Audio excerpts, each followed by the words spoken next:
الحمد لله نحمده ونستعينه ونستغفره ونؤمن به ونتوكل عليه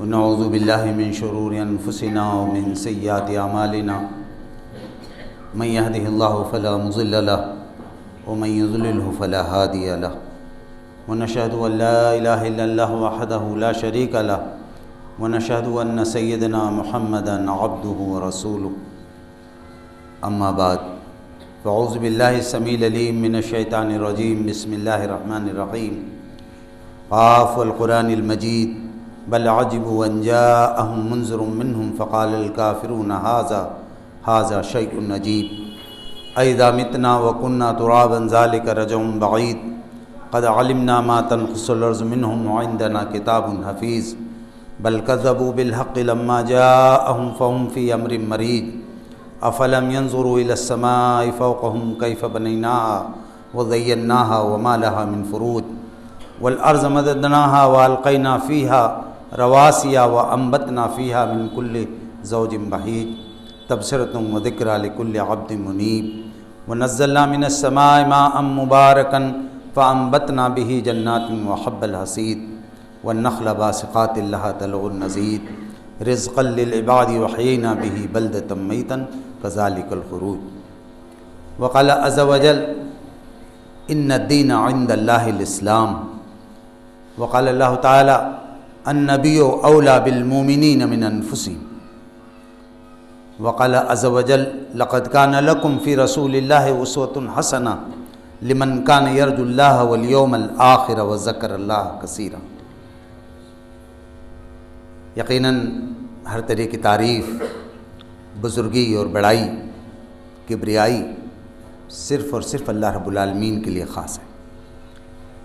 وہ ہمارا پیدا کرنے والا، ہماری پرورش کرنے والا، ہماری ضروریات کی ہم سے زیادہ خبر رکھنے والا اور انتہائی شفقت اور محبت کے ساتھ ان کی تکمیل کرنے والا ہے۔ اس کے بے شمار احسانات ہیں جن سے ہم آران فائدہ اٹھا رہے ہیں، لیکن اس کا سب سے بڑا احسان ہمارے اوپر یہ ہے، یہ ہم لوگ جو مسجد میں بیٹھے ہوئے ہیں ان پر، کہ اس نے ہمیں اپنے دین کی، اپنے ایمان کی نعمت عطا فرمائی۔ یہ دین اور ایمان کی نعمت اگر نہ ملی ہوتی ہمیں تو کیا آج ہم اس وقت مسجد میں رہتے؟ ہم بھی کسی دیوی دیوتا، ہم جی سات سورج اور دریا اور جنگل اور پہاڑ کی پرستش کرتے نظر آتے۔ اس کا بہت بڑا کرم ہے کہ اس نے اپنا سب سے بڑا انعام ہمارے اوپر کیا کہ اس نے ہمیں ایمان کی اور دین کی نعمت عطا فرما دی۔ اسی لیے واضح الفاظ میں بتا دیا گیا کہ دیکھو تمہارے لیے زندگی کا جو نظام ہے وہ ہم ہی دے سکتے ہیں، کیونکہ ہم تمہارے بھی خالق ہیں اور اس دنیا میں جس میں تمہیں بھیجا گیا ہے اس کو بھی ہم ہی نے بنایا ہے۔ اب اس دنیا میں تم کیسے رہو یہ ہم ہی بتا سکتے ہیں۔ کوئی اور بتائے، کوئی سائنسداں بتائے، کوئی پولیٹیکل لیڈر بتائے یا کوئی بہت بڑا سادھو سنت بتائے، اس کی کوئی حیثیت نہیں ہے، کیونکہ وہ ہمارا خالق نہیں ہے۔ زندگی گزارنے کا طریقہ، اپنی عبادت کا طریقہ ہمیں خالق ہی دے سکتا ہے۔ الا یعلم من خلق، کیا وہی تمہارے لیے راستے کے بارے میں نہیں جانے گا، یا اسی کی معلومات کم ہوگی جس نے تمہیں کریٹ کیا ہے، جس نے تمہیں پیدا کیا ہے؟ تو یہ چیز ہمیں ذہن میں رکھنی ہے کہ سب سے بڑی نعمت اللہ تعالیٰ کی ہمیں ملی ہوئی ہے، لیکن اس نعمت کا ہمیں استحضار رہنا چاہیے، اس نعمت کا ہمیں احساس رہنا چاہیے کہ ہمیں اللہ تعالیٰ کی سب سے بڑی نعمت ملی ہوئی ہے۔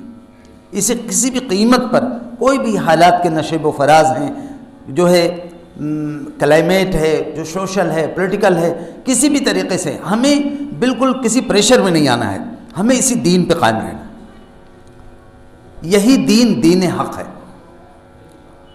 دوسری بات وہ یہ ہے کہ اس دین کی عملی تصویر کون ہے؟ اس دین کی بنیادیں دو ہیں۔ ایک، اللہ کے نبی نے فرمایا کہ ترکت فیکم امرین، میں تمہارے درمیان دو چیزیں چھوڑے جا رہا ہوں، لن تضلوا ما تمسکتم بہما کتاب اللہ و سنت رسول۔ میں تمہارے درمیان دو چیزیں چھوڑے جا رہا ہوں اور یہی چیزیں تمہاری حفاظت کریں گی۔ کوئی گمراہ نہیں ہوگا اگر ان دونوں چیزوں کو پکڑے رہے گا، ایک اللہ کی کتاب اور ایک اللہ کے رسول کی سنت۔ اس میں بڑا گہرا تعلق بھی ہے، اس کو بھی سمجھ لیں۔ اللہ کی کتاب یہ بک آف پرنسپلس ہے، اصولوں کی کتاب ہے، یہ الہی رہنمائی کی کتاب ہے، لیکن یہ وصول اور یہ الہی رہنمائی کی روشنی میں کیسا کردار بنتا ہے، تو اس کی عملی تفسیر محمد رسول اللہ صلی اللہ علیہ وسلم کی حیات مبارکہ ہے۔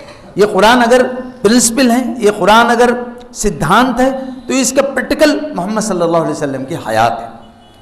اس قرآن کے اندر حضور کے مقام و مرتبے کو بتا دیا گیا ہے۔ یہ ایک بہت بڑا ڈرابیک ہے، بہت بڑا المیہ ہے امت کے ساتھ، کہ جو لوگ حضور پاک صلی اللہ علیہ وسلم کے مقام مرتبے کو قرآن مجید کے ذریعے نہیں سمجھنے کی کوشش کرتے، وہ حضور کے مقام و مرتبے کے تعین میں سخت گمراہی کا شکار ہو جاتے۔ حضور کا مقام وہی ہے جو قرآن نے دیا ہے، اور میں نے اس مقام سے متعلق ایک آیت ابھی آپ کے سامنے پڑھی۔ پھر جو حضور پاک صلی اللہ علیہ وسلم قرآن کی جو تشریح و تعبیر اپنے قول اور عمل سے جو رسول کرتے ہیں، اس کے بعد کسی بڑے سے بڑے فلسفر کی کچھ نہیں چلنے والی۔ اس قرآن مجید کی جو عملی تفسیر رسول پاک صلی اللہ علیہ وسلم نے اپنے عمل سے کر دی، اپنے کردار سے کر دی، اور جو اپنے قول سے کر دی، اس کے بعد پھر کسی کی کوئی تفسیر نہیں چل سکتی۔ ایک بہت بڑے صحابی ہیں حضرت ابی بن کعب۔ ابی بن کعب رضی اللہ عنہ قرآن کے بڑے علماء میں سے تھے۔ اللہ کے نبی نے خود اشارہ کیا تھا، میرے بات قرآن میں سمجھنے میں دقت پیش آئے تو یہ چند لوگ ہیں، ان سے رابطہ کریں۔ حضرت عمر رضی اللہ عنہ خلیفہ تھے، کسی آیت کے بارے میں انہوں نے پوچھا ابی بن کعب سے کہ اس کا کیا مطلب، تو انہوں نے اس کا سیدھا سیدھا جو مطلب وہ سمجھ میں آ رہی تھی وہ بتا دیا انہوں نے۔ حضرت عمر نے کہا میں نے فلاں سے بھی تذکرہ کیا تھا تو وہ تو یہ بتا رہے تھے۔ تو انہوں نے کہا عمر آپ کا دماغ خراب ہو گیا، میں کہہ رہا ہوں کہ رسول اللہ نے اس کا یہ مطلب بیان کیا ہے، تو آپ کہہ رہے ہیں فلاں یہ بیان کریں، فلاں ہوتے کون ہے بیان کرنے والے؟ جس ذات اقدس پہ قرآن نازل ہوا، اگر وہ اس کی کوئی تشریح کر دیتے ہیں، اگر وہ اپنے عمل سے اس کی توضیح اور اس کا پریکٹیکل ریپرزنٹیشن کر دیتے ہیں، تو پھر کسی کی تشریح کی کوئی حیثیت نہیں رہ جاتی۔ تو یہ جو اللہ کی کتاب اور اللہ کے نبی کے کردار میں جو گہرا تعلق ہے، جس دن ہمارا تعلق اس سے کمزور ہوگا، ہم ڈیویٹ کر جائیں گے، ہم انحراف کر جائیں گے، ہم رہ نہیں سکتے ہیں صحیح راستے پر۔ اسی لیے یہ سمجھ لینا چاہیے کہ آپ دیکھیں مثال موجود ہے تاریخ میں، یہود کے پاس 1000 سال سے زیادہ اللہ کی کتاب و تعلیمات موجود نہیں، لیکن انہوں نے انبیاء کی شان میں گستاخی کی، انبیاء کو اذیتیں دی، یہاں تک کہ قرآن نے کہا وَيَقْتُلُونَ الْأَنْبِيَاءَ، انہوں نے نبیوں کو قتل بھی کیا۔ کتاب کی تعلیمات محفوظ رہیں، نبی کا مقام ختم کر دیا تو گمراہ ہو گئے۔ اسی طرح سے نصارہ نے کیا کیا، عیسائیوں نے کیا کیا کہ نبی کو اتنا محبت اور اتنا اپنانے کے نتیجے میں نبی کے مقام ہی کو ایک دم ختم کر دیا، ان کو اللہ کا بیٹا بنا دیا نعوذ باللہ۔ اور کتاب کے ساتھ تو یہ حشر کیا کہ اس کی کئی کتابیں ہیں، 12 انجیلیں کل مشہور ہوئیں، اس میں سے ان کے پاس 4 ہیں۔ ایک جو کسی حد تک صحیح فکر کی طرف رہنمائی کرتی ہے، جو انجیل جو برناباس کی انجیل کہلاتی ہے، اس کو یہ مانتے ہی نہیں ہیں، کیونکہ اس انجیل کے ذریعے ان کے بہت فاسد عقائد پر ضرب پڑتی ہے۔ تو یہ جو اللہ کی کتاب اور اللہ کے نبی دونوں سے گہرا رشتہ، دونوں کو کوئی نظر انداز کر دے گا تو گمراہ ہوئے بغیر نہیں رہ سکتا ہے۔ تاریخ میں اس کی دونوں نظیریں موجود ہیں، اسی لیے اللہ کے نبی نے امت کو اشارہ کیا کہ دیکھو دونوں کو پکڑے رہنا، اللہ کی کتاب کو پکڑے رہنا، اور اس کتاب کی جو عملی تفسیر ہے، پریکٹیکل جو ایکسپلینیشن ہے محمد صلی اللہ علیہ وسلم، اس کو پکڑے رہنا، تم کبھی گمراہ نہیں ہو سکتے ہو۔ دنیا کا کوئی فلسفہ، دنیا کی کوئی سائنس اور کوئی ایکسپلینیشن تمہیں گمراہ نہیں کر سکتا۔ میں نے اس لیے عرض کر دی ہے کہ اس زمانے میں فی زمانہ بہت سارے سائنسی نظریات اور فیکٹس کے حوالے دے کر کے ہمارے نوجوانوں کے ایمان اور یقین کو گویا کہ مطلب اس کو ختم کیا جا رہا ہے۔ بہت سارے نوجوان کبھی کبھی آتے ہیں جن کے گھروں میں قرآن کا ماحول نہیں ہے، دین کا ماحول نہیں ہے، وہ باقاعدہ ایسے پوچھتے ہیں۔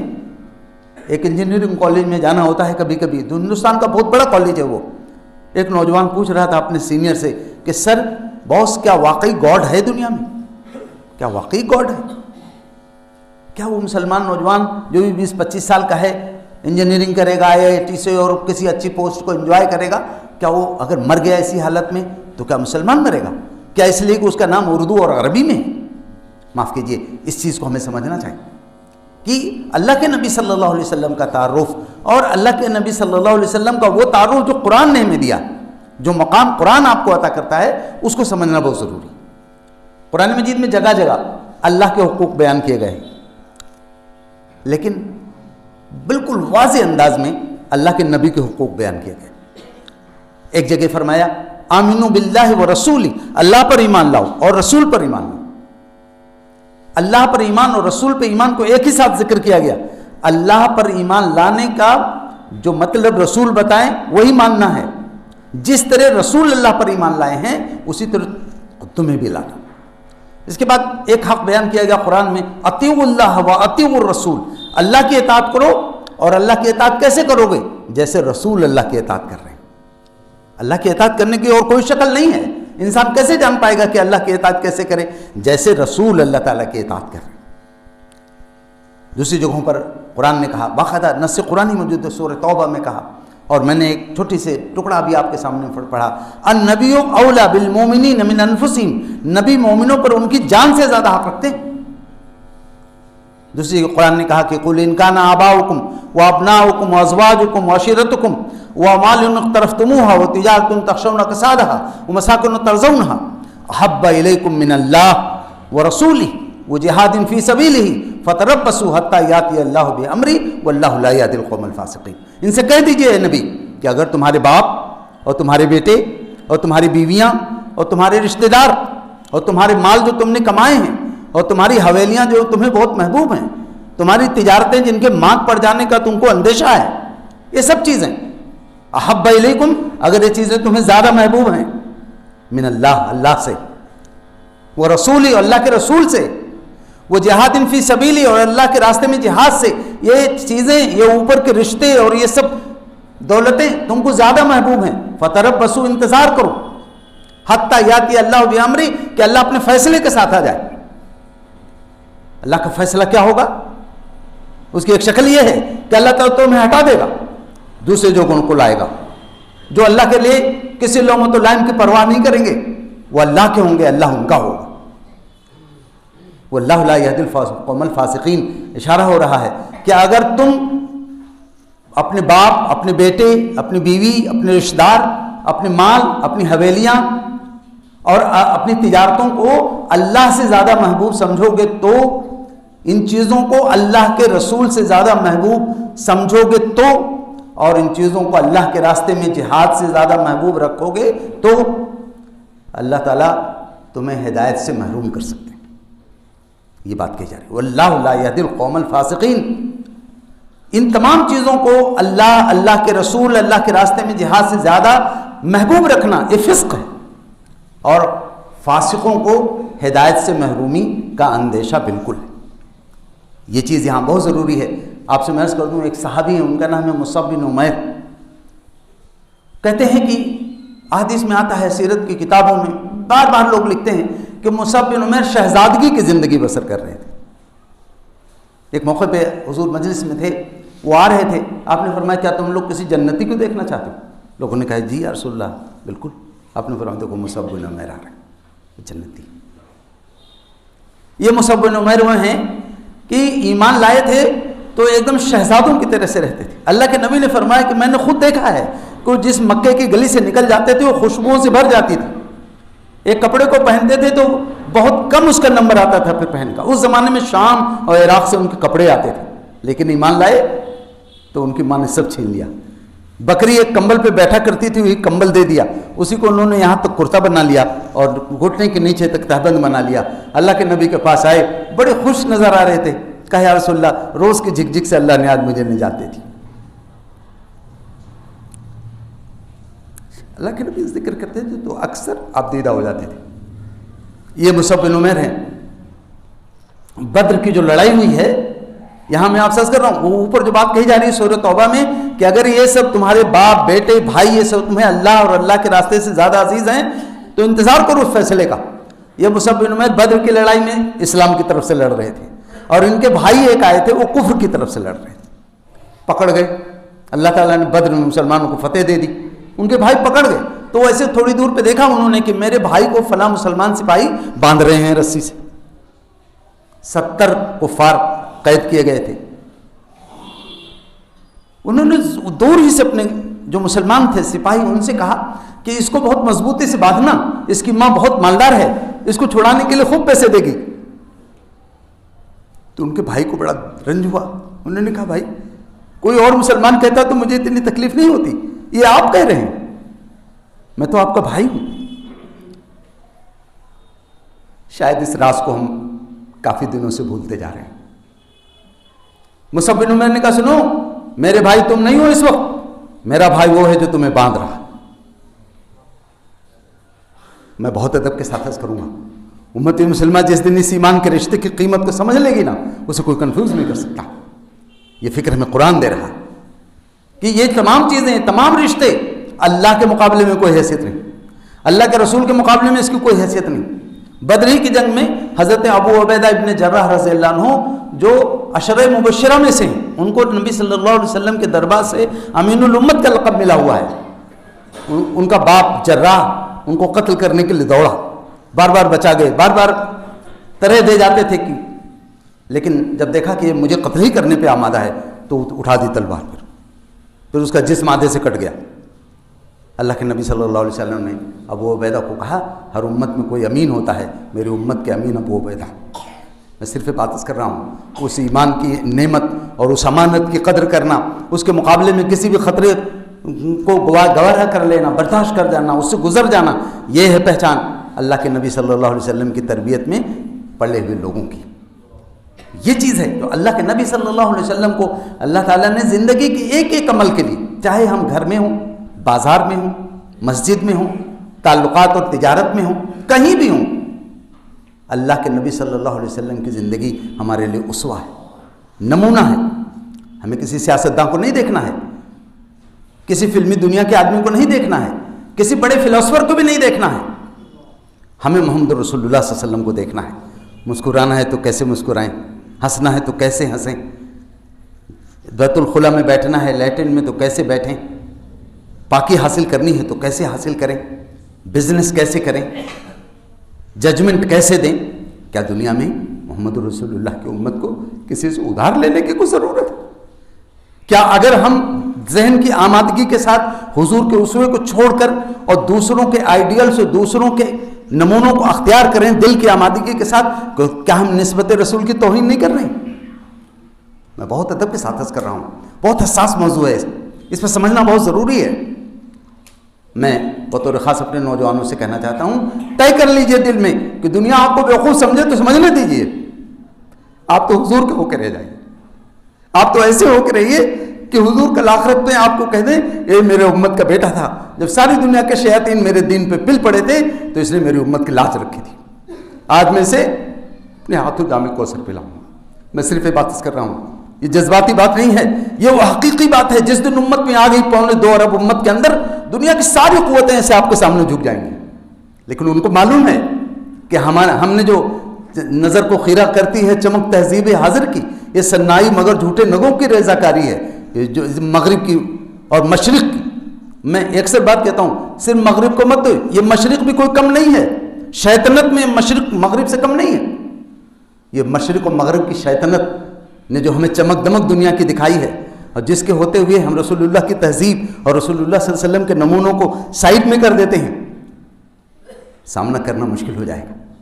میں بہت سادگی کے ساتھ کہنا چاہتا ہوں، اگر حضور پاک صلی اللہ علیہ وسلم سے آخرت میں ایک اچھی ملاقات کی امید ہم اپنے دلوں میں بسائے ہوئے ہیں، یہ تمنا دلوں میں ہے کہ کل ہم بھی حضور سے مصافحہ کریں، آخرت میں ہم بھی حضور سے ملاقات کریں، تو اس کے لیے آج طے کرنا پڑے گا، مجھے کسی کو اسوہ نہیں چاہیے، مجھے تو محمد عربی کے اسوے کی ضرورت ہے۔ اقبال نے یہ کہا ہے کہ بمصطفیٰ برساں خیش را کے دی ہم اوست، اگر بہون رسیدی تمام بول ہے بیست۔ مصطفیٰ تک پہنچنے کی کوشش کرو صلی اللہ علیہ وسلم، کہ وہی کل دین ہے۔ میں نے اردو، فارسی اور تھوڑا بہت عربی وغیرہ کے اشعار پڑھے ہیں، جو میں نے کبھی یہ تعبیر نہیں پائی کسی کے، کہا کہ مصطفیٰ تک پہنچنے کی کوشش کرو کہ دی ہم اوست کی وہی کل دین ہے، اگر بہون رسیدی تمام بول ہے بیست۔ اگر ان تک نہیں پہنچے تو جہاں بھی پہنچ گئے، گاندھی کو پہنچ گئے، ٹیگور کو پہنچ گئے، ارسطو کو پہنچ گئے، تمام بو لہبی سب بو لہبی ہے، سب بو لہبی کی منزل ہے۔ اگر کوئی محمد رسول اللہ تک نہیں پہنچا تو جہاں بھی پہنچ گیا ہے وہ بو لہبی ہے، وہ خیر نہیں ہے، وہ شر۔ قرآن نے اعلان کیا وما ذا بعد الحق الا الضلال، حق کے علاوہ دنیا میں جو کچھ ہے وہ سب گمراہی ہے، اور حق تو محمد رسول اللہ ہے، ان کا اسوہ ہے۔ میرے بھائیوں، اور عزیز نوجوانوں ساتھیوں، میں تھوڑا سا اسوہ حسنہ، یہ جو قرآن میں سورہ احزاب کی آیت میں نے پڑھی ہے، وہ سورہ احزاب، یہ لفظ جو اسوہ حسنہ کا ہے یہ 2 بار سورہ ممتحنہ میں استعمال ہوا ہے. وہاں سیدنا ابراہیم علیہ السلام کے بارے میں استعمال ہوا ہے. یہاں جو استعمال ہوا ہے سورہ احزاب میں، یہ خندق کی لڑائی کے وقت استعمال ہوا ہے. سیدنا ابراہیم علیہ السلام کے بارے میں وہ موضوع الگ ہے، لیکن 2 بار ہے. حضرت ابراہیم علیہ السلام کے لفظ 2 بار استعمال ہوا ہے. خندق کی لڑائی سن 5 ہجری میں جب 10,000 عرب کے مشرکین اور دوسرے لوگوں نے مدینے کو گھیر لیا، حضور پاک صلی اللہ علیہ وسلم نے مدینے کی حفاظت کے لیے جو انتظام کیا. یہاں ایک بات اور عرض کر دیں، صحابہ کو کتنا فیئر بنایا تھا، کتنا فرینکلی وہ سوالات کرتے تھے نبی صلی اللہ علیہ وسلم سے. جب مدینہ گھر گیا اور بالکل ایسا لگ رہا تھا کہ یہ لوگ ختم کیے بغیر نہیں جائیں گے، اللہ کے نبی صلی اللہ علیہ وسلم نے صحابہ سے پوچھا تمہارا کیا خیال ہے، کیا ان لوگوں سے کوئی معاملہ طے کر لیا جائے کہ بھئی مدینے کی آدھی آبادی ہم تم لوگوں کو دے دیتے ہیں، یہ گھیرا بندی ختم کر دو، چلے جاؤ. انصار نے کہا کہ یا رسول اللہ، یہ کیا اللہ کی طرف سے آپ کو حکم ہو رہا ہے یا آپ ہماری خیر و عافیت کے اعتبار سے سوچ رہے ہیں؟ حضور نے کہا نہیں، میں تمہاری عافیت کے اعتبار سے سوچ رہا ہوں، اللہ کا کوئی حکم نہیں ہے. انہوں نے کہا یا رسول اللہ، آپ یہ خیال کو دل سے نکال دیجئے. یا رسول اللہ، زمانے جاہلیت میں ہم نے ان کو دھیلا نہیں دیا، تو کیا آج جب کہ ہمیں ایمان کی نعمت ملی ہے ہم ان کو خراج اور ٹیکس دیں گے؟ ہمارے ان کے درمیان تلواری فیصلہ کریں گے انشاءاللہ. حضور مسکرائے، آپ نے فرمایا میں تو تم سے یہی سننا چاہتا تھا. یہ موقع تھا جب اللہ کے نبی نے جو نمونہ پیش کیا اس کو ذکر کرتے ہوئے قیامت تک کے لیے لوگوں کو کہا گیا کہ دیکھو رسول ہی تمہارے لیے نمونہ. کیا حالات تھے اس کو میں تھوڑا سا اشارہ کر دیتا ہوں. 10,000 کے لشکر وہ مقابلہ مدینہ نہیں کر سکتا تھا. پیچھے یہودی تھے، دوران جنگ تو باقاعدہ وہ یہودی سب مشرکوں کے ساتھ مل گئے تھے، بنو قریظہ کے لوگ. اللہ کے نبی صلی اللہ علیہ وسلم نے حضرت سلمان فارسی جو ایران سے آئے تھے ان کے مشورے پہ خندق کھدوائی. خندق کھودنے ہوئی تو زمین ناپی جانے لگی، اتنا اتنا کھودنا ہے سب کو. اللہ کے نبی نے اپنے لیے بھی نپوایا. صحابہ نے کہا یا رسول اللہ، آپ کو زحمت کی ضرورت نہیں ہے، ہم تو موجود ہیں. آپ نے فرمایا نہیں، محمد ان لوگوں میں نہیں رہنا چاہتے جن کو رفقا تو مجاہدہ کر رہے ہوں، محنت کر رہے ہوں اور وہ محض دیکھ رہے ہیں. آپ نے اپنی بھی حصے کی خندق کھودی، دوسرے جو نہیں کھود پا رہے تھے ان کی بھی آپ نے مدد فرمائی. مشہور واقعہ ہے کہ ایک صحابی آئے، ان کا رسول اللہ میرے حصے میں چٹان آ گئی ہے، نہیں ٹوٹ رہی ہے. آپ نے جا کر کے اس چٹان پہ اپنا پھاوڑا مارا. یہ بات سمجھ لیجئے، بعض لوگ جو تھوڑا آج کل فزیکل ریزننگ یا کچھ اقلیت زدہ لوگ ان کو گمراہ کرتے ہیں، رسول عام جو مسلمان مرد ہیں ان سے ان کو 30 گنا طاقت دی گئی تھی، 30 مردوں کے برابر طاقت دی گئی تھی رسول اللہ صلی اللہ علیہ وسلم کو. یہ حدیث میں باقاعدہ موجود ہے. اس لیے بعض لوگ سوچتے ہیں رسول اللہ صلی اللہ علیہ وسلم کو کہ یہ جو ایک دم جب الغار ہوتی ہے کفار کی طرف سے تو معجزے کا بھی انکار کر دیتے ہیں. رسول اللہ صلی اللہ علیہ وسلم کو دنیا کے 30 مردوں کے برابر طاقت دی گئی تھی. آپ نے جب پھاوڑا مارا اس پر تو چٹان میں گھس گئی اور پھٹ گئی چٹان. آپ نے چنگاری نکلی، آپ نے فرمایا مجھے روم کے ایوان دکھائے جا رہے ہیں. دوسری بار آپ نے کس کے مارا، چٹان بکھر گئی ایک دم، اس میں چنگاریاں نکلی. آپ نے فرمایا مجھے کسرا کے کنگورے دکھائے جا رہے ہیں. صحابہ بہت خوش ہوئے. وہ اشارہ ہو رہا تھا پریشان نہ ہو، یہ گھیرا بندی سے دل چھوٹا مت کرو، روم بھی فتح ہونے والا ہے، ایران بھی فتح ہونے والا ہے.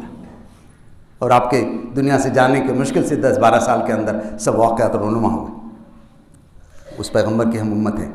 آپ کو وہ ایک صحابی آتے ہیں، اللہ کے نبی صلی اللہ علیہ وسلم کو اپنا پیٹ ایسے کھول کے دکھاتے ہیں. پہلے زمانے میں رواج تھا کہ جب لوگ بھوکے ہو جاتے تھے اور پیٹ دبنے لگتا تھا تو کوئی پتھر باندھ کر کے اس کے اوپر کپڑا کس لیتے تھے تاکہ چستی بنی رہے. وہ آئے، انہوں نے کہا رسول اللہ 2 وقت سے کھانا نہیں کھایا ہے. کرتا اٹھایا، کہا رسول اللہ میں نے ایک پتھر باندھ رکھا. حضور نے ہماری اور آپ کے دل کوئی تقریر نہیں فرمائی، ایسے اٹھا دیا کرتا. انہوں نے دیکھا حضور کے پیٹ پہ 2 پتھر بدے ہوئے ہیں، بل بلا کے روتے ہوئے چلے گئے. اس میں قیادتوں کے لیے بھی نمونہ ہے. امت مسلمہ کی جو قیادت ہے نا، جب عوام یہ دیکھیں گے کہ ہمارا قائد تو ہم سے زیادہ قربانی دے رہا ہے تو پھر انشاءاللہ وہ دیوانگی کا مظاہرہ کریں گے. اللہ کے نبی صلی اللہ علیہ وسلم نے قیادت کا بھی یہ نمونہ پیش کیا ہے. آپ بطور قائد بھی اسوہ ہیں. اللہ کے نبی صلی اللہ علیہ وسلم نے اس پوری جنگ کو جس طرح سے مانیٹر کیا ہے، آپ کو حیرت ہوگی. میں نوجوانوں سے کہنا چاہتا ہوں اس کو سمجھیے. آپ کو ادھر لگا کہ کچھ زیادہ چلت پھرت ہو رہی ہے، 27واں یا 28واں دن تھا گھیرا بندی کا، زیادہ چلت پھرت ہوا کیا تھا کہ کفار کو لگا کہ 27-28 دن گزر گئے، اب کوئی فتح تو مل نہیں رہی ہے، خندق کی وجہ سے ہم حملہ نہیں کر پا رہے ہیں، تو سوچ رہے تھے اب چلیں، کیونکہ راشن پانی بھی جو لے کے آئے تھے 1 مہینے کا ختم ہو رہا تھا. تو ابو سفیان جو کمانڈر تھے کفار کے، وہ ایک میٹنگ کرنے والے تھے، تو گھوم گھوم کے سب کو بتا رہے تھے کہ بھائی اہم امپورٹنٹ لوگوں کی میٹنگ ہم کرنے جا رہے ہیں، اپنے اہم لوگوں کو بھیجو. سب چل پھر رہے تھے، حضور ادھر دیکھ رہے تھے، آپ کو لگا کہ حملے کی تیاری کر رہے ہیں. پھر آپ نے صحابہ سے کہا کون ہے جو ادھر کی خبر مجھے لا کے دے. میں بات بہت اصرار کے ساتھ عرض کروں گا، رسول اللہ ادھر کی خبر معلوم کر رہے ہیں. اگر ادھر کی خبر معلوم ہی کرنی تھی تو کیا آپ کو جبرائیل علیہ السلام نہیں بتا سکتے تھے؟ آپ نے کیوں یہ بات کہی صحابہ سے کہ تم ادھر کی خبر لا کے مجھے دو؟ آپ کو تو جبرائیل علیہ السلام سب بتا سکتے تھے. قیامت تک مسلمانوں کو بتانا تھا کہ دیکھو یہ جو شیاطین کے کیمپ ہیں یہاں کیا کچھ ہو رہا ہے، اس کی خبر رکھنا امت مسلمہ کی ضرورت ہے. ہمارے لیے طریقہ بتایا، ہمارے لیے طریقہ ڈیزائن کیا. ایک صحابی تھے، ان کا یا رسول اللہ خدمت میں انجام دوں گا، نوجوان آدمی تھے، پتہ نہیں کیسے باغوں سے گھومتے گھامتے ادھر چلے گئے. وہاں کیا تھا، میٹنگ ہونے جا رہی تھی. ابو سفیان نے کہا ہر آدمی یہ دیکھے کہ اس کے بغل میں کون بیٹھا ہوا ہے، مطلب صرف امپورٹنٹ لوگوں کی میٹنگ ہے، ہم بہت اہم فیصلہ کرنے جا رہے ہیں. حضرت حذیفہ کہتے ہیں کہ اس سے پہلے کوئی مجھ سے پوچھتا، میں نے اپنے بغل والے کا ہاتھ زور سے پکڑا اور کہا تو کس قبیلے سے آیا ہے؟ اس نے کہا میں فلاں قبیلے سے آیا. پوری نشست میں بیٹھے رہے، آ کے اللہ کے نبی کو پوری خبر تھی. میں آپ سے عرض کر رہا ہوں لقد کان لکم فی رسول اللہ اسوۃ حسنہ، تمہارے لیے رسول اللہ کی زندگی میں بہترین نمونہ ہے. جہاں دسترخوان کا نمونہ ہے، جہاں نماز کا نمونہ ہے، جہاں ذکر کا نمونہ ہے، وہیں اسلام اور امت مسلمہ کی حفاظت کا بھی نمونہ رسول میں موجود ہے. ہمیں کسی اور سے نہیں پوچھنے کی ضرورت ہے. یا یہ جو اسوہ حسنہ جو بات کہی گئی ہے اس کو آپ سمجھ لیں. اسوہ حسنہ کون ہوتا ہے؟ جیسے میں نے عرض کیا کہ 3 بار قرآن میں استعمال ہوا ہے، 2 بار حضرت ابراہیم علیہ السلام کے لیے، 1 بار محمد صلی اللہ علیہ وسلم کے لیے. اس کا مطلب کیا ہے یہ ذرا سا ذہن میں رکھ لیں. اسوہ حسنہ اس پہ تقریباً تمام لوگوں کا اتفاق ہے.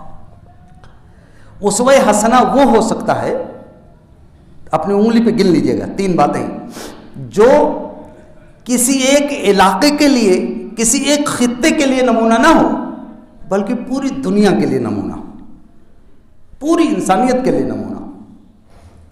کسی ایک خطے کے لیے اندر اس کا نمونہ لمیٹڈ نہ ہو، نمبر 1. نمبر 2، کسی ایک زمانے کے لیے نمونہ نہ ہو کہ آج کے حالات میں نمونہ ہے، بدل جائیں گے حالات تو نمونہ نہیں رہے گا.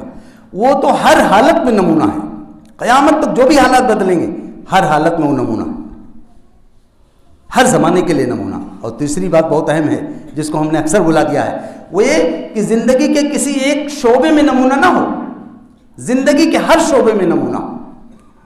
گھر کی زندگی، بازار کی زندگی، عدالت کی زندگی، سیاست کی زندگی، جنگ کی زندگی، صلح کی زندگی، تمام اسپیکٹس میں وہ نمونہ ہے، وہ پرفیکٹ ہے. محمد رسول اللہ صلی اللہ علیہ وسلم کو فرمایا لقد کان لکم فی رسول اللہ اسوۃ حسنہ، مسلمانوں جان لو کہ تمہارے لیے رسول اللہ کی زندگی مکمل نمونہ ہے. آج عدل و انصاف کی بات ہوتی ہے، کیا رسول اللہ سے زیادہ کوئی انصاف ہمیں دے سکتا ہے؟ اللہ کے نبی صلی اللہ علیہ وسلم کے پاس ایک مقدمہ آیا، ایک خاتون تھی، ان کا نام فاطمہ تھا، انہوں نے چوری کی تھی. تفتیش ہوئی، آپ نے کہا اس کا ہاتھ کاٹو. حضرت اسامہ آپ کے بہت چہتے صحابی ہیں، ان کو لوگوں نے سفارشی بنایا. انہوں نے جا کہا یا رسول اللہ بڑے اونچے خاندان کی ہیں، تھوڑا سزا میں تخفیف کر دی جائے، یعنی تھوڑا کمی کر دی جائے. آپ کے چہرے کا رنگ بدل گیا. آپ نے فرمایا اسامہ تم اللہ کے حدود کے بارے میں مجھ سے سفارش کرنے آئے؟ خدا کی قسم پچھلی قومیں اسی لیے تباہ ہوئی کہ جب ان کے معاشرے کے بڑے لوگ جرم کرتے تھے تو چھوڑ دیے جاتے تھے، اور چھوٹے ظلم کرتے تھے تو ان کو سزا دی جاتی تھی. اس کے بعد جو بات آپ نے کہی ہے، فرمایا کہ اس خدا کی قسم جس کے قبضے میں محمد کی جان ہے، اگر آج محمد کی بیٹی فاطمہ نے چوری کی ہوتی تو اس کا ہاتھ کاٹ دیا جاتا. کیا دنیا میں ہمیں کسی اور سے نمونہ لینے کی ضرورت ہے؟ لیکن معاف کیجیے، ہم نے، ہمارے حکمرانوں نے، آج دنیا میں جو لوگ ہیں عموماً، ہم نے اس اصول کو چھوڑ دیا ہے. نتیجہ کیا ہے کہ معاشرے میں بے اطمینانی ہے، ہر جگہ تقریباً حال ہے. کیا عرب، کیا عجم، جہاں بھی مسلمان ہیں بے اطمینانی ہے. اور جتنے ظالم ہیں ان کو خطرہ بھی ہے کہ اگر اسلام آ گیا تو پھر یہ اصول نافذ ہوگا. تو میں صرف بات کر رہا ہوں کہ محمد رسول اللہ صلی اللہ علیہ وسلم ہمارے لیے زندگی کے ہر کام میں نمونہ ہے. ہم مسجد میں بیٹھے ہیں, آج امت کے جو حالات ہیں, امت پہ جو خوف کی نفسیات ہیں, اس کو ذرا سے دیکھیے اور حضور کے اس نمونے کو دیکھیے. مسجد میں صحن تھا, مسجد نبوی میں. آپ مسجد میں ایسے کھڑے ہو جاتے ہاتھ کر کے, کہتے دوڑتے ہوئے آؤ اور میرے ہاتھ کے اوپر سے کود جاؤ. کیا حضور کوئی جوگی تھے؟ کیا کوئی سنیاسی تھے؟ حضور پاک صلی اللہ علیہ وسلم فی الواقع انسانی کامل تھے. آپ زندگی کے ہر شعبے کے لیے مسلمانوں کے لیے بہترین نمونہ تھے. اللہ کے نبی صلی اللہ علیہ وسلم ماں کے ساتھ کیا برتاؤ, باپ کے ساتھ کیا سلوک, پڑوس کے کیا سلوک, مسافروں کے ساتھ کیا برتاؤ, تمام چیزوں میں آپ دیکھیں گے آپ کو نمونہ مل جائے گا. میں صرف والدین کے بارے میں ایک اشارہ کر دیتا ہوں. اللہ کے نبی صلی اللہ علیہ وسلم کے پاس ایک صحابی آئے, انہوں نے کہا رسول اللہ میری امی آج کل تھوڑا بد مزاج ہو گئی ہیں, تو آپ ان کو کچھ نصیحت کر دیجیے. آپ نے فرمایا کیا تیری ماں اس وقت بد مزاج تھی جب تو بالکل منا سا تھا, بھوک سے رونے لگتا تھا, اور تیری ماں کوئی بھی کام کر رہی ہوتی تھی بھاگم بھاگ آتی تھی اور تجھے گود میں لے لیتی تھی, تجھے بلائیں لینے لگتی تھی, تجھے چومنے لگتی تھی, تجھے دودھ پلانے لگتی تھی. کیا تیری ماں اس وقت بد مزاج تھی؟ انہوں نے کہا رسول اللہ میں نہیں کہہ سکتا. تھوڑی دیر بعد لیکن پھر دوبارہ سے کہا کہ رسول اللہ میں خدا کو گواہ بنا کے کہتا ہوں میری امی آج کل بہت بد مزاج ہو گئی ہیں, آپ ان کو کچھ نصیحت فرما دی. آپ نے پھر بھی کوئی نوٹس نہیں. آپ نے فرمایا کیا تیری ماں اس وقت بد مزاج تھی جب تو بیمار ہو جاتا تھا, بے سود پڑا رہتا تھا, تیری ماں تیرے چہرے کو دیکھتے دیکھتے پوری رات گزار دیتی تھی, جیسے تیرے چہرے میں ہلکی سی جنبش ہوتی تھی, جو چومنے لگتی تھی, تیرے اوپر چھا جاتی تھی. کیا تیری ماں اس وقت بد مزاج تھی؟ ان کا رسول اللہ میں ہرگز نہیں کہہ سکتا. پھر انہوں نے ایک عجیب سوال کیا. میں سمجھتا ہوں کہ جن لوگوں کی امی ہیں ان کو یہ سمجھنا چاہیے اس سوال کی نزاکت کو. انہوں نے کہا یا رسول اللہ تو کیا آپ یہ کہنا چاہتے ہیں کہ چاہے میری ماں میرے ساتھ زیادتی ہی کیوں نہ کرے لیکن میں اپنی ماں کا حق ادا کرتا رہوں؟ اللہ کے رسول نے فرمایا ہاں چاہے تیری ماں تیرے ساتھ زیادتی ہی کیوں نہ کرے لیکن تجھے اس بات کی اجازت نہیں ہے کہ اپنی ماں کے حق تلفی کرے. یہ ہے اس وقت. ایک صحابی آتے کہتے یا رسول اللہ میں کماتا رہتا ہوں, میرے ابو اڑاتے رہتے. آپ صلی اللہ علیہ وسلم نے کہا اچھا تو کماتا رہتا ہے, تیرے باپ اڑاتے رہتے ہیں, جا کے اپنے باپ کو بلا لے. وہ لے کے آئے, انتہائی کمزور بوڑھے آدمی, بیٹے کے کندھے کا سہارا لیے ہوئے آ رہے تھے. اپنے لوگوں کو دیکھا کہ ابھی کیا کہہ رہا تھا, لیکن جب وہ آ گئے تو آپ بہت رف انداز میں پوچھا, کہا کیوں میڈم میاں یہ آپ کا بیٹا ہے؟ ان کا ہاں اللہ کے رسول یہ میرا اکلوتا بیٹا ہے. کہا کہ تو یہ کماتا رہتا ہے آپ اڑاتے رہتے؟ کہا یا رسول اللہ یہ میرا اکلوتا بیٹا ہے, پیدا ہوتے ہی اس کی ماں کا انتقال ہو گیا تھا. اللہ کے رسول میں نے اپنی سکت بھر پوری کوشش کی کہ اس کو احساس نہ ہونے دوں کہ بے ماں کا ہے. یا رسول اللہ میں اپنے پیٹ پہ اس کو سلاتا تھا, جب سو جاتا تھا تو بغل میں کر لیتا تھا. یا رسول اللہ کسی چیز کی شام میں خواہش کرتا تو اس کو کسی کے حوالے کر کے میں رات بھر چل کر کے وہ چیز لا کے صبح دیتا. اللہ کے نبی آج جب وہ بڑا ہو گیا ہے تو اسے میری چھوٹی چھوٹی ضرورتوں کی بھی پرواہ نہیں رہتی. یا رسول اللہ آج کل اس کو دلچسپی ہے اپنا مال مجھ سے بچا کے رکھنے. یہ جو بحران ہے, یہ جو کرائسس ہے, آپ اس وقت مسلم معاشرے میں عام طور سے دیکھ سکتے ہیں. اللہ کے نبی صلی اللہ علیہ وسلم آپ دیدہ ہو گئے, تھوڑی دیر تک بولنے کی پوزیشن میں نہیں رہ گئے. پھر آپ نے فرمایا جا تو اور تیرا مال سب تیرے باپ کا ہے, تو کہاں سے آیا؟ یہ وہ نمونہ ہے جو وہاں میدان جنگ سے لے کے یہاں تک سیرت نگار لکھتے ہیں کہ ایک جنگ میں رات کا وقت تھا, صبح جنگ ہونی تھی. کیا دنیا میں پھر یہ بات کہوں گا کہ نہ تو حضور کوئی جوگی اور سنیاسی تھے اور نہ آپ کو مسلمانوں کو دنیا کے کسی بھی رہنما سے کچھ مانگنے کی ضرورت ہے. جنگ ہونی تھی, رات میں ادھر سے دشمنوں کی طرف سے ایک آدمی آیا, ایک گٹھری لیے ہوئے تھا. صحابہ نے اس کو پکڑ لیا, کہا کہ کیا بات ہے؟ کہا کہ اپنے نبی کے پاس لے چلو. لوگ لے گئے حضور کے پاس. آپ نے پوچھا کیسے آنا ہوا؟ تو کہا دیکھو بھائی محمد ایسا ہے کہ جو گٹھری ہے نا یہ میری زندگی بھر کی کمائی ہے. میں جنگ کے لیے نکل رہا تھا, میرے بچے فلاں جگہ گئے ہوئے ہیں, تو میں اس کو چھوڑ نہیں سکتا تھا گھر, تو میں اس کو ساتھ میں لے آیا. میں چاہتا ہوں اس کو آپ کے پاس امانت رکھ دوں.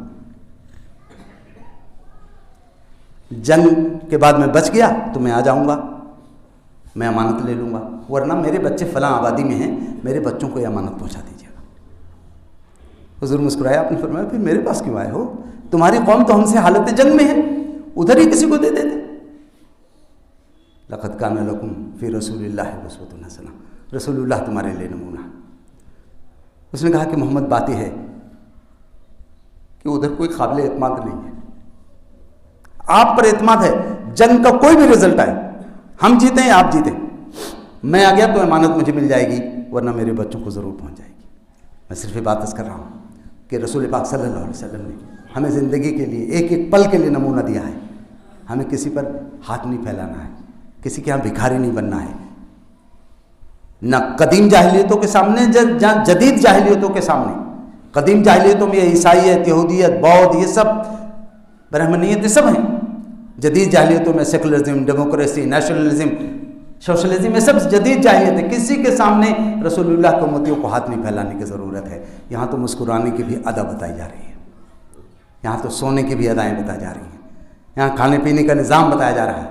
میں آپ سے عرض کروں گا کہ آپ کو کہیں شرمندہ ہونے کی ضرورت نہیں ہے، آپ کو کہیں پریشر میں آنے کی ضرورت نہیں ہے۔ آپ کانفیڈنٹ رہیے کہ میرے رسول کا طریقہ ہی فائنل ہے۔ صحابہ کو اتنا یہ چیز احساس تھا۔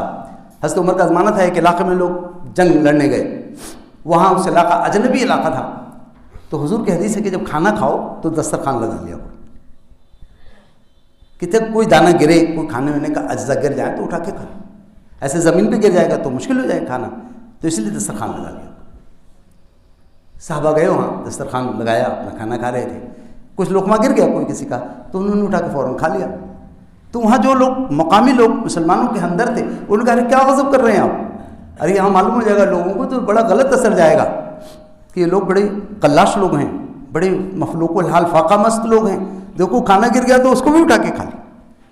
جو صحابی نے جواب دیا ہے، تاریخ میں موجود ہے جواب، ایک جملہ ہے لیکن پچھلے 11 12 15 سال 100 سال سے امت کو انجیکٹ کر رہا ہے۔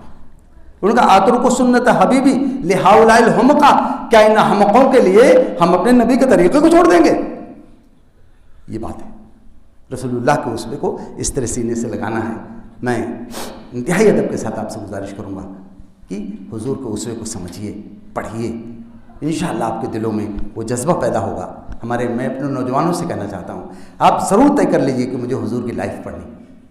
آپ ایک غیر مسلم نے کتاب لکھی ہے، prophet of Islam, professor Rama Krishna Rao, اس کا ایک پیج تو ایسا وجد انگیز ہے، اس نے لکھا ہے محمد ایک باپ، محمد ایک مربی، محمد ایک جنرل، محمد ایک قائد۔ دنیا کی کس بھی شکل میں دیکھنا چاہتے ہو، تم سب سے خوبصورت شخصیت کو محمد کی شکل میں پاؤ۔ اگر دوسرے یہ بات تسلیم کرتے ہیں تو کیا رسول اللہ کے دیوانوں کو نہیں سوچنا چاہیے؟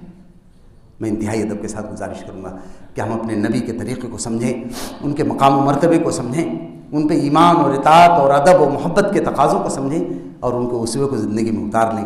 اگر ہم اور ہماری بہنیں اور ہماری بیٹیاں رسول اللہ کے طریقے کو اختیار کر لیں تو انشاءاللہ دنیا میں ہم دوبارہ سے پھر وہ تاریخ پلٹ جائے گی، اور شاید یہی زمانہ ہو کہ ہم تاریخ کو دہرانے والے بن جائیں اور اللہ تعالیٰ ہم پہ محبت کی نگاہ ڈال دیں۔ میں اللہ تعالیٰ سے دعا کرتا ہوں کہ جہاں کہیں بھی ایمان والے ایمان اور اسلام کی بنیاد پر ستائے جا رہے ہیں، پریشان کیے جا رہے ہیں، پروردگار ان سب کی حمایت فرمائے، ان کی نصرت فرمائے، اور اس امت کو جو آج کل حوصلہ تھوڑا کم ہو گیا ہے، اس کو دوبارہ سے ایمانی ایسپریشن، ایمانی طاقت اور ایمانی قوت عطا فرمائے، تاکہ محمد صلی اللہ علیہ وسلم جو نظام و جھنڈا لے کے آئے تھے ہم اس کو دوبارہ سے دنیا میں غالب کر سکیں، اور کل جب حضور کے پہنچے آخرت میں تو حضور سے بہت خوبصورت ایک ملاقات مل سکے۔ اللہ تعالیٰ میری بھی مدد فرمائے، آپ کی بھی مدد فرمائے۔ بارک اللہ لنا ولکم فی القرآن العظیم ونفعنا وإیاکم بالآیات والذکر الحکیم۔